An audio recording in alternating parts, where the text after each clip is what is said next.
오늘 함께 보실 하나님의 말씀은 시편 94편 3절부터 11절 말씀입니다. 시편 94편 3절부터 11절 말씀. 여호와의 악인이 언제까지 개가를 부르리이까? 그들이 마구 짓거리며 오만하게 떠들며 죄악을 행하는 자들이 다 자만하나이다. 여호와여, 그들이 주의 백성을 짓밟으며 주의 소유를 곤고하게 하며 과부와 나그네를 죽이며 고아들을 살해하며 말하기를 여호와가 보지 못하며 야곱의 하나님이 알아차리지 못하리라 하나이다. 백성 중 어리석은 자들아, 너희는 생각하라. 무지한 자들아, 너희가 언제나 지혜로울까? 귀를 지으시니가 듣지 아니하시랴? 눈을 만드시니가 보지 아니하시랴? 뭇 백성을 징벌하시는 이 곧 지식으로 사람을 교훈하시는 이가 징벌하지 아니하시랴? 여호와께서는 사람의 생각이 허무함을 아시느니라. 아멘. 여러분, 이런 생각 해본 적 있으신가요? 하나님은 왜 불의한 사람들을 그대로 두실까? 그런 질문들 말입니다. 착하게 사는 사람은 그것 때문에 고생하는 일들이 더 많고 오히려 나쁜 사람이 더 잘 되는 것 같다. 이런 이야기들을 하기도 하죠. 오늘 시편 94편의 이 시인은요, 그런 질문들을 지금 어, 바닥에 깔고 이야기를 하고 있습니다. 세상의 불의와 그리고 그 불의 속에 하나님은 어디 계신가? 왜 하나님은 말씀하시지 않는가? 그런 괴로움을 토로하고 있는 것입니다. 자, 이 시인의 고백 속에 우리는 아, 그 마음들이 어떠며 또 거기에서 시인은 어떤 하나님께 간구하며 기도하며 그 마음 가운데 어떤 답을 얻고 있는지 우리가 한번 살펴보기를 원합니다. 1절 이렇게 시인은 부르짖고 있습니다. 여호와여, 복수하시는 하나님이여, 복수하시는 하나님이여, 빛을 비추어 주소서. 그렇습니다. 여기서 복수하시는 하나님이라고 시인은 이야기하고 있습니다. 어떻게 보면 좀 복수라고 하니까 강하게 들리기도 하고요. 거칠게 들리기도 합니다. 그런데 여기서 복수는 하나의 단순한 보복이다라는 의미보다요. 잘못된 것을 바로잡는다라는 뜻이 더 많습니다. 오히려 잘못된 행위를 바로잡는다라는 그런 의미를 품고 있는 것입니다. 그러니까 하나님은요, 감정적으로 화를 내시는 분이 아니라 무너진 정의를 회복하시는 분이다. 바로잡으시는 분이다. 라고 이야기를 하고 있는 것입니다. 그러니까 이 구절은 다른 말로 표현한다면 하나님께서 하나님의 그 공의, 하나님의 정의를 바로잡아 주십시오. 바로 회복시켜 주십시오. 라는 그러한 갈망과 간구를 이야기하고 있는 것입니다. 왜 이렇게 이야기할까요? 지금 보이는 세상의 많은 악한 모습들을 시인은 지금 목도하고 있기 때문에 그렇습니다. 악인들이 막 휘젓고 다니는 것처럼 보이는 세상을 보면서 이런 간구를 하고 있는 것이죠. 자, 그 모습들을 구체적으로 이야기하고 있습니다. 4절입니다. 그들이 마구 짓거리며 오만하게 떠들며 죄악을 행하는 자들이 다 자만하나이다. 그렇습니다. 그들은 지금 마구 짓거리며 또 오만하게 떠들고 있다. 이렇게 이야기하죠. 여기서 멈추지 않습니다. 그들은 바로 약자들을 그냥 두지 않고 짓밟고 있다. 이렇게 설명하고 있습니다. 5절입니다. 5절, 6절이요. 여호와여, 그들이 주의 백성을 짓밟으며 주의 소유를 곤고하게 하며 과부와 나그네를 죽이며 고아들을 살해하며 이렇게 나오고 있습니다. 네. 그냥 그대로 문장을 읽기만 해도 정말, 고통당하는 약자들의 모습들이나 또는 주의 백성을 짓밟는다 하는 그 표현들이 참, 마음이 아픈 모습들을 보이고요. 또한 과부와 나그네를 죽인다, 고아들을 살해한다, 라는 말까지 보면 참 그 강도가, 그 악인들의 모습이 얼마나 악한지를 우리는 생각해 볼 수 있습니다. 그리고 더 끔찍한 말이 7절에서 이어집니다. 말하기를 여호와가 보지 못하며 야곱의 하나님이 알아차리지 못하리라 하나이다. 여러분, 지금 고아와 과부와 그리고 주의 백성들을 짓밟으며 살해하며 하는 이 악인들의 모습 속에 더 가관인 것은 바로 여호와 하나님께서 그것을 알아차리지 못할 거다. 하나님이 잠잠하시니까 그거는 하나님께서 몰라서 그걸 알아차리지 못하시니까 잠잠하신 거다. 이렇게 이야기하고 있다는 것입니다. 자, 이 부분에서 시인은 지금 마음이 많이 불편한 거죠. 분노하고 있는 것입니다. 하나님의 침묵이 하나님이 그냥 계시는 것이 아니라 그렇게 왜 침묵하시냐라는 시인의 그러한 이 답답함과 하나님으로 향한 그러한 이 화내는 모습이라고 이야기할 수 있을 것입니다. 그런데 여러분, 하나님이 그렇게 침묵하시는 것이 정말 이 여기에서 시인이 이야기하는 것처럼 악인들이 이야기하는 것처럼 하나님이 능력이 없어서 그러실까요? 아니요. 하나님의 침묵은요. 하나님의 무능함이 아니라 인내하시고 그들이 돌아오기를 기다리시는 그런 모습이라고 우리는 이해해야 할 것입니다. 그렇지만 악인들은 그것을 뭐라고 생각하고 있습니까? 하나님이 능력이 없으시다. 하나님이 안 계시기 때문에 그렇다. 그렇게 오해하고 있다라는 것입니다.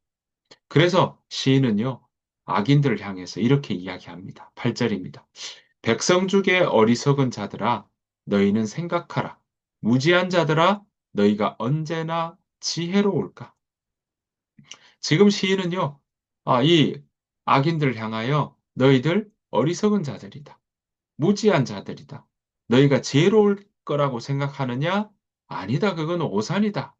그렇게 이야기를 하고 있는 것입니다. 여러분, 여기서 어리석은 자들은요, 바로 짐승 같은 사람이라는 의미가 들어 있습니다. 생각이 없다는 겁니다. 게다가 하나님을 두려워하지 않는 자들이라고 그렇게 이야기하고 있는 것입니다. 그러면서 시인은 아주 논리적으로 이야기하죠. 9절입니다. 귀를 지으시니가 어찌 듣지 못하시랴. 눈을 만드시니가 어찌 보지 못하시랴. 그렇습니다. 악인들은 하나님이 알아차리지 못할 거다. 왜? 침묵하고 있으니까 거기에 대해서 시인은요. 하나님이 귀를 지으셨는데 어찌 듣지 못하겠냐? 눈을 지으셨는데, 눈을 만드셨는데 어찌 보지 못하겠냐? 라는 반문을 하고 있는 것입니다. 하나님은 우리의 상황을 깊이 공감하고 계시는 분인 줄 믿습니다. 성경은 오늘 우리에게 아, 성경 전체를 통하여서 우리에게 귀 기울이시고 우리와 함께 하시는 하나님을 우리에게 보여주고 있습니다.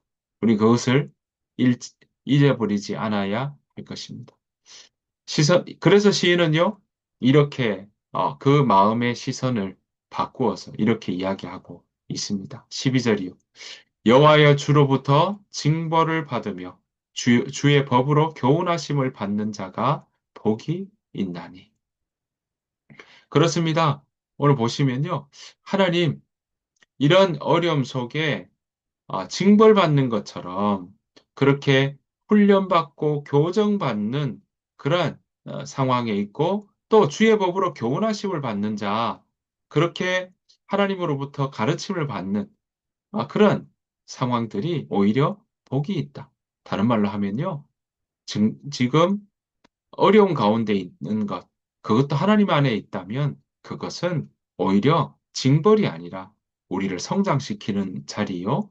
우리를 다시금 건강하게 세우는 그런 시간이다라고 이야기하고 있는 것입니다. 그래서 시인은 이야기합니다. 13절. 이런 사람에게는 환난의 날을 피하게 하사 악인을 위하여 구덩이를 팔 때까지 평안을 주시리이다. 여러분, 그렇습니다. 하나님 안에서 하나님께서 주시는 고난, 그것은요, 우리를 멸망시키려고 하는 것이 아니라 우리에게 평안으로 인도하시기 위한 길임을 우리는 기억해야 할 것입니다. 하나님께서 우리에게 주시는 것은 재앙이 아니라 평안입니다.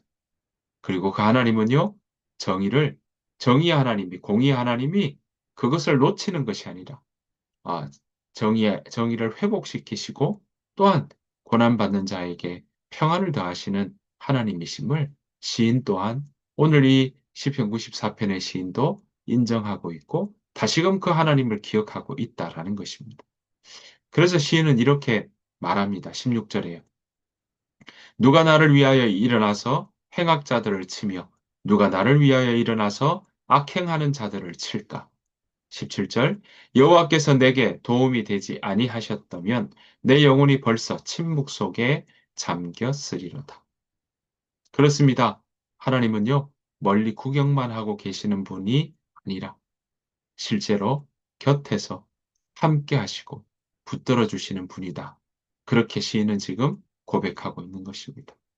연이어 이렇게 이야기합니다. 18절. 내가 말하기를 내 발이 미끄러진다 하였을 때 여호와여 주의 인자하심이 나를 붙드셨나이다. 시인은 지금 그 하나님의 인자하심을 경험하고 있습니다. 그리고 그 붙들어 주시는 하나님의 손길들을 다시금 붙잡고 나아가고 있는 것입니다. 그러기에 이제 시인은요, 세상의 권력자들을 향해 이렇게 선언합니다. 20절입니다. 율례를 빙자하고 재난을 꾸미는 악한 재판장이 어찌 주와 어울리리이까? 법을 이용해서 불의를 행하지만 하나님은 그들의 꾀를 그들의 머리 위에 돌리신다라는 거죠. 그래서 결국 그 결론은 어떻게 될까요? 23절 마지막에 보니까 여호와 우리 하나님이 그들을 끊으시립니다. 여러분, 맨 처음 하시는 거는 뭐였습니까? 하나님 복수하시는 하나님이시니까 그들을 다시금 하나님께서 잘못을 바로잡아 주십시오. 라고 했다면 이제 그 하나님, 지금 본인이 경험하고 있는 어려움과 환난, 그것을 하나님의 눈으로 다시 보기 시작했고, 그리고 이제는 그 하나님이 악인을 징벌하실 것을 끊어버리실 것을 그가 이제 받아들이고 그렇게 하나님께서 승리하신다는 그 선언을 오늘 마지막 마무리로 이야기하고 있습니다. 하나님의 정의가 하나님의 공의가 결국 승리한다는 것이죠. 여러분, 시편 94편은 이 시대를 살아가는 우리에게도 이렇게 속삭이고 있습니다.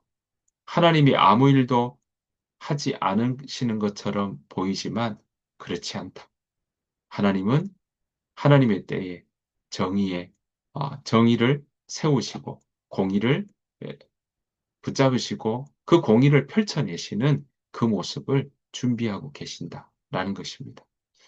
그러니까 그 하나님을 우리가 믿고 있다면 사랑하는 성도 여러분, 우리가 이 악한 세상 속에 왜 이런 여러 가지 악한 일들이 일어나고 사람이 사람을 죽이며 또한 아, 다른 사람들에게 정의와 공의가 굽어지는 그러한 일들을 우리가 보면서 답답해 할 때 오늘 시편 94편을 통해서 우리도 우리 마음 또한 하나님, 하나님 어디 계십니까?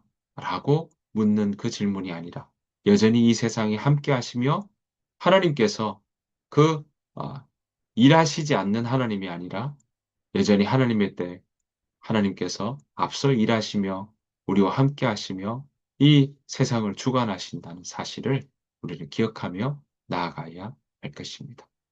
그러기에 우리는 더욱더 하나님의 인자하심을 우리가 붙들며 올 하루도 믿음 가운데 살아가는 저와 여러분들의 삶이 되시기를 간절히 축복합니다. 주님께서 가르친 기도로 마치겠습니다. 하늘에 계신 우리 아버지여, 이름이 거룩히 여김을 받으시오며, 나라가 임하옵시오며, 뜻이 하늘에서 이루어진 것 같이 땅에서도 이루어지이다. 오늘 우리에게 일용할 양식을 주시옵고, 우리가 우리에게 죄 지은 자를 사하여 준 것 같이 우리 죄를 사하여 주시옵고, 우리를 시험에 들게 하지 마시옵고, 다만 악에서 구하시옵소서. 나라와 권세와 영광이 아버지께 영원히 싸움나이다. 아멘.